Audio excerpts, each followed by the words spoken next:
Pour commencer, pouvez-vous vous présenter? Donc je me présente, Clément Augustin. Ça fait maintenant 5 ans que je suis au Spacers Toulouse Volleyball. Avant, j'ai travaillé dans différents clubs. En termes de cursus, j'ai un BTS commerce international, donc rien à voir avec le management du sport. Je suis rentré dans le sport à travers un stage dans une régie commerciale. Donc l'idée d'une régie, c'est justement de gérer toute la partie commerciale et communication d'un club, que ce soit de football, de basket, de rugby. Donc je travaillais à Paris dans la régie de Sport & Co. Voilà, j'ai commencé dans un deuxième temps dans un stage dans le basket au Saint-Thomas Basket Le Havre, qui évoluait en Pro A à l'époque. Et ensuite je suis parti à Bastia, au Sporting Club de Bastia pendant 3 ans et demi. Et ensuite je suis allé au Toulouse Football Club, et ce qui m'a permis d'arriver au Spacers Toulouse Volleyball. Pourquoi votre cursus a été bénéfique pour vous? Mon cursus était sur la partie communication, voilà, puisque quand je travaillais justement au basket et puis même en régie à Paris, l'idée de ce commerce international m'a permis d'aller chercher des partenaires autres qu'en France. Mais après, le management pur, je l'ai appris sur le terrain et à travers justement mes expériences professionnelles. Et quelles sont les expériences qui vous ont le plus marqué et pourquoi? Mon expérience qui m'a le plus marqué, parce que j'en ai vraiment une, c'est à Bastia, puisque justement il y a une question de ferveur. Un engouement, c'est un club quand même qui a une belle histoire, qui est sur une île, ce côté donc insulaire avec justement des personnes qui sont très fans du Sporting Club de Bastia. Un club aussi qui est descendu régulièrement dans les bas-fonds du championnat, qui est revenu à chaque fois. Bon, encore une fois, l'histoire s'est encore répétée puisqu'on a pu voir le Sporting il y a maintenant 4 ans est redescendu en 4e division et là, ils sont en train de revenir. Donc c'est vrai que c'est un club, je pense qu'il y en a très peu en France, comme peut-être Lens, Saint-Etienne, où il y a autant de ferveur, autant de passion.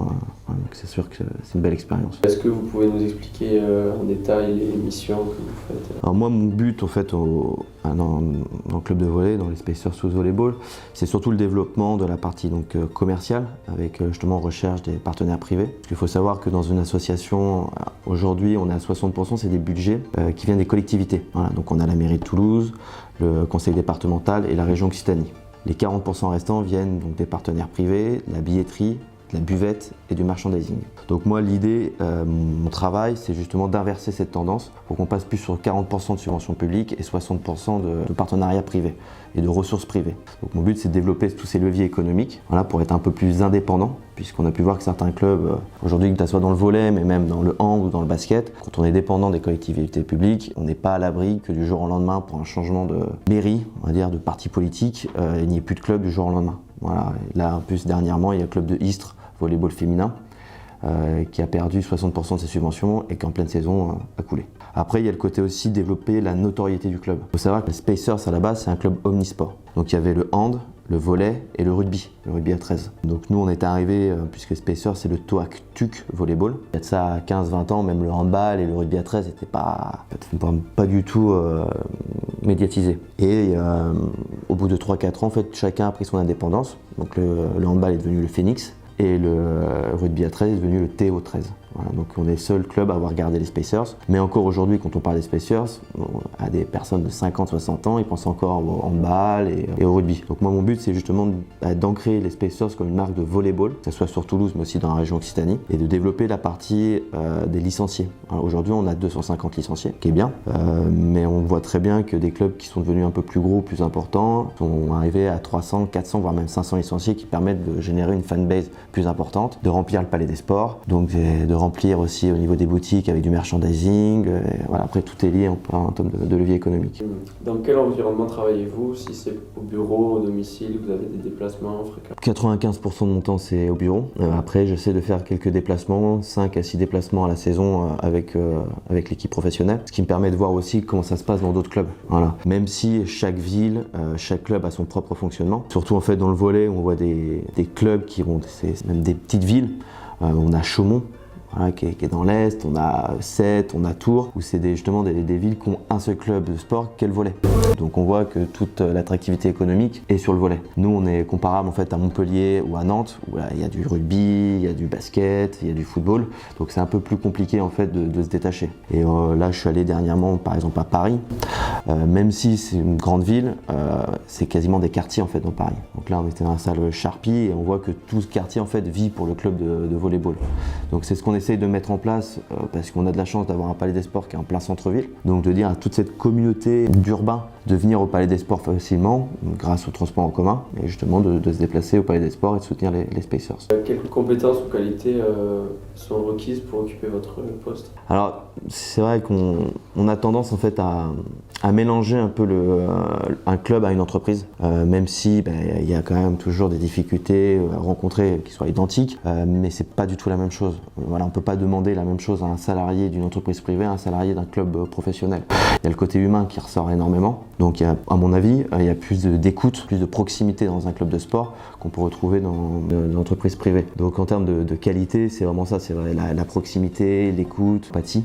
Voilà, le fait justement d'être présent au jour le jour, que ce soit avec les joueurs, mais aussi les joueurs professionnels, les joueurs du centre d'information, les éducateurs, pour connaître un peu le problème de tous les jours, parce que ça va être des problèmes, pas l'histoire qu'il n'y ait plus de papier dans l'imprimante, ça va être il manque des ballons, il manque problème d'ampoule dans un gymnase, donc voilà, c'est des problèmes récurrents à un club de sport, mais on doit être à l'écoute pour justement qu'ils se sentent aimés et qu'on puisse justement développer cette pratique-là dans les années à venir.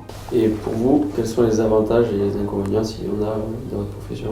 Je pense que déjà travailler dans un club de sport c'est un avantage. Voilà, je pense que la plupart des gens, quand on aime le sport de base, même si on n'aime pas le sport, que ce soit le volley ou le hockey, mais dès qu'on travaille en fait dans un club de sport, c'est exceptionnel. Voilà, le fait de vivre au jour le jour une saison, les victoires, les défaites, qu'on puisse voir sur 3 ans le développement d'un club, c'est quelque chose pour moi d'exceptionnel. Voilà, et c'est valorisant aussi, où on voit le travail, le développement du club se fait en quelques étapes.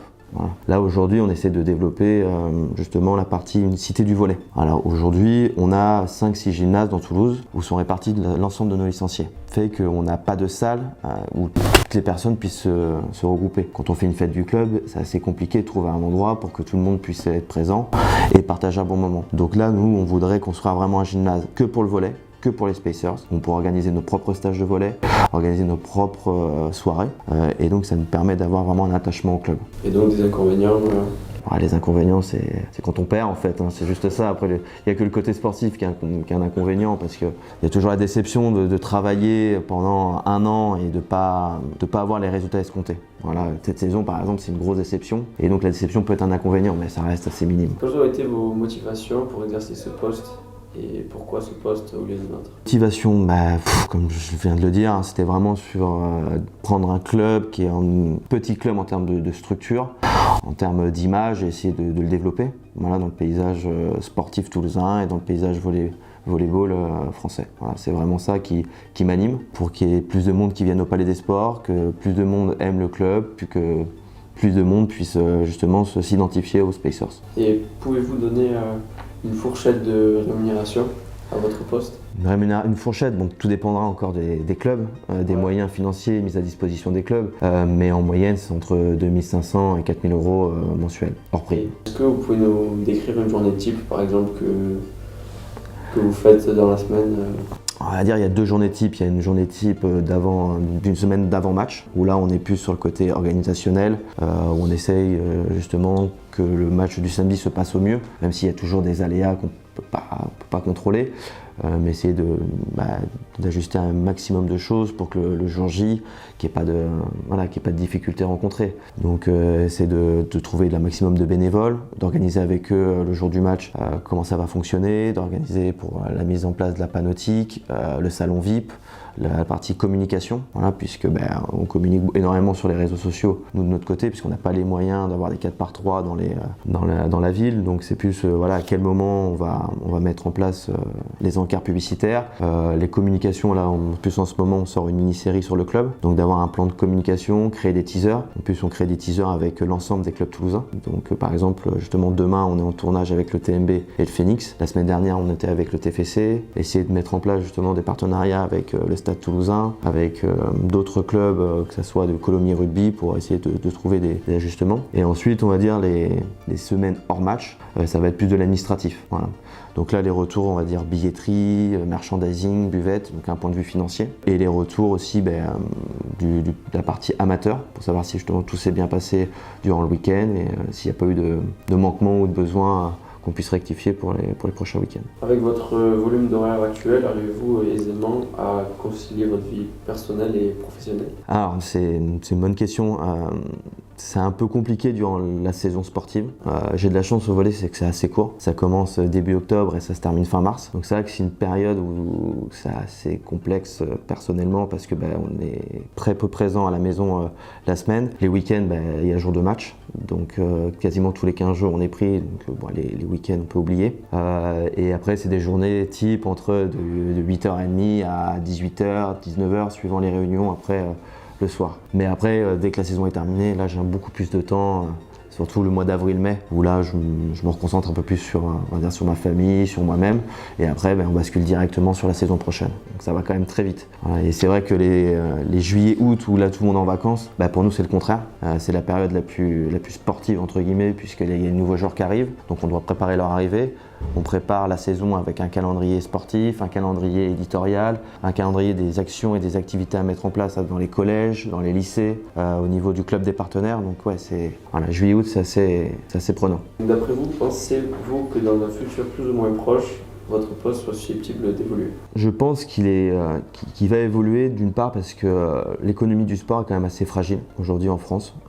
Dans beaucoup de sports, à part le rugby ou le football, où on voit que, et encore parce que même avec des investisseurs privés, on voit qu'un club peut vite péricliter en très peu de temps. On l'a vu récemment avec Bordeaux, où c'est quand même été assez dangereux. Donc ça va évoluer parce que je pense qu'une personne qui à la base qui était dans le management sportif s'occupait beaucoup de l'administratif, de gérer justement on va dire le côté professionnel et moins le côté amateur. Je pense que maintenant on va arriver plus sur des couteaux suisses. On va avoir plusieurs facettes du poste avec la partie donc comme j'ai dit professionnelle, communication, commerciale, mais aussi la partie amateur, puisque je pense que de plus en plus de clubs sont en train de se recentrer un peu sur la partie amateur, centre de formation. Donc ouais, ça va évoluer, mais je pense que c'est dû surtout par rapport au niveau économique, comment sont structurés les clubs économiquement. Où il y a vraiment, je pense que c'est surtout en France, c'est très compliqué d'aller chercher des investisseurs étrangers et qui puissent rester dans le temps. On peut voir que le sport en règle générale, ça il y a du monde qui veut venir, mais de là à se dire ok, je vais investir dans le sport, quitte à perdre de l'argent au début, voire même régulièrement, mais je vais rester là pour 5 à 10 ans, c'est de plus en plus rare. Là, on peut voir une personne comme Olivier Sadran, qui est resté 15 ans au club, qui est parti un peu, je pense qu'il est parti de façon par la petite porte, mais il est parti avec un club sain quand même. Voilà, donc, et ça, on en trouve de moins en moins. Et le problème des investisseurs étrangers, c'était justement avoir, ok, je mets 1 euro, mais il faut que ça me rapporte 3 dans les 3 prochaines années. Et ça, le sport, c'est très compliqué parce qu'on est tributaire des résultats sportifs. Et ça, la personne qui met son argent n'est pas sur le terrain. Donc voilà, c'est un peu dur. Nous, à notre échelle, on a eu une mauvaise expérience. Il y a de ça 2 ans, on a eu un investisseur privé qui est arrivé, un gros partenaire.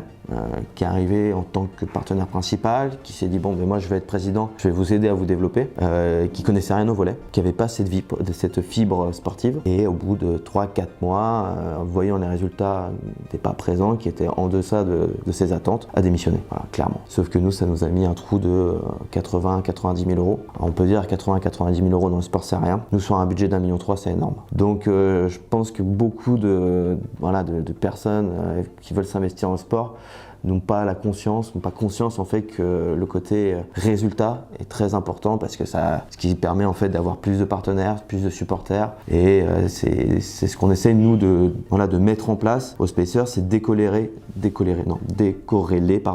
côté résultat et le côté développement du club. Du point de vue plus personnel, pouvez-vous nous présenter les différentes évolutions de carrière possibles depuis votre statut actuel? Moi, ma partie que j'ai, en termes d'évolution, c'est plutôt d'évoluer dans un autre club. Voilà, aujourd'hui, c'est mon 4e club.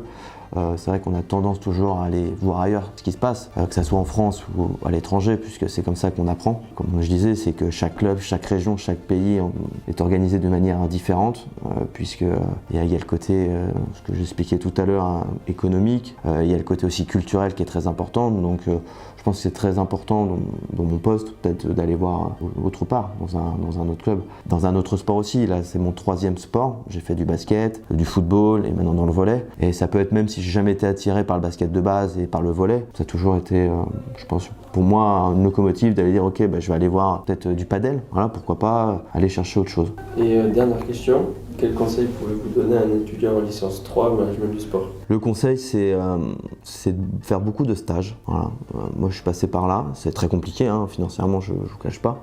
Surtout quand on commence, parce que souvent, on part à Paris. C'est là où, sportivement, il y a beaucoup plus d'opportunités, beaucoup plus, surtout en termes de régie. Parce que c'est vrai qu'arriver directement dans un club, ça peut être compliqué. Surtout quand on n'a pas d'expérience. Arriver dans une régie, c'est plus simple. Puisqu'en fait, une régie, ça permet d'aller à droite, à gauche directement, aller dans des clubs différents, dans des sports différents. Donc, d'avoir beaucoup plus d'opportunités et de se former facilement, que ce soit au métier de la communication, du marketing, du commerce, et être assez proche en fait directement des personnes qui ont 20-30 ans d'expérience dans les clubs et qui peuvent justement sur le terrain nous apprendre énormément de choses. Donc, voilà, donc le conseil c'est de faire beaucoup de stages et d'aller pas hésiter à bouger, que ce soit en France ou à l'étranger, mais voilà, d'aller chercher des expériences dans tous les domaines sportifs que vous avez en tête, que ce soit des événements, purement pas seulement des clubs, organiser des courses, organiser des événements, voilà, quand je parlais du paddle, je trouve que c'est un super événement là qui va se passer au Palais des Sports, ça fait la 2e année, mais dès que vous pouvez, ouais, c'est ça, exactement, aller chercher des expériences courtes, mais moi, souvent c'est quand même assez intense. Super, merci Clément. Bah, de rien. Accordé ton temps. Avec plaisir. On vous souhaite bonne continuation. Merci. Et j'espère voir les Staps au Palais des Sports.